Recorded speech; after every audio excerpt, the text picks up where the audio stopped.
আক্ৰমণ কৰি পেলাই মাৰি পেলালে। আৰু এইখিনিতে সন্ধিয়া টাইমত নৱবৰ্ষৰ দ্বিতীয়টো দিনতে এই যে দেখিব পাৰিছে বাঢ়নীজোপা আপোনালোকে, এই বাঢ়নীজোপাৰ ওচৰতে এজন ব্যক্তিৰ সপোন লগতে তেখেতৰ সংসাৰ লগতে তেখেতৰ সন্তানৰ পৰা চিৰ জীৱনৰ কাৰণে আঁতৰি গ'লগৈ। কিহৰ কাৰণে গ'ল আপোনালোকক মই কথাটো জনাইছোঁ। এই বাঁহজোপা যে দেখিছে এইখিনিতে কালি অৰ্থাৎ জানুৱাৰী 2 তাৰিখে ইয়াতে কেইজনমান লোকে ইয়াতে পিকনিক খাই আছিলে এই বাঢ়নীজোপাৰ তলতে।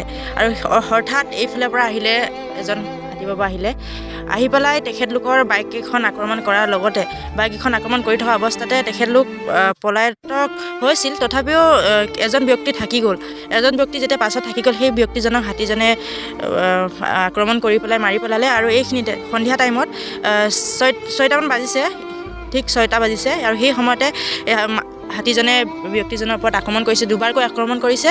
আৰু লগতে কোনো চিনচাত নাই এনেধৰণে আক্ৰমণ কৰিছে। আৰু লগতে তেখেতৰ বাইক স্কুটি যিকেইখন আছিলে, মানুহ আছিলে আপোনাৰ 3-4জনমান আছিলে। তাৰ ভিতৰত এজন লোকৰ মৃত্যু হৈ গ'ল। আৰু কেইজনমান লোক এইফালে যে জংঘল দেখিছে আপোনালোকে, এই জংঘল ফালে তেখেতলোকে পলাই নিজকে ৰক্ষা কৰিলে। আৰু এজনে সৌভাগ্য নহ'ল, তেখেতৰ মৃত্যু হৈ গ'ল। আৰু ৰাতি হঠাতে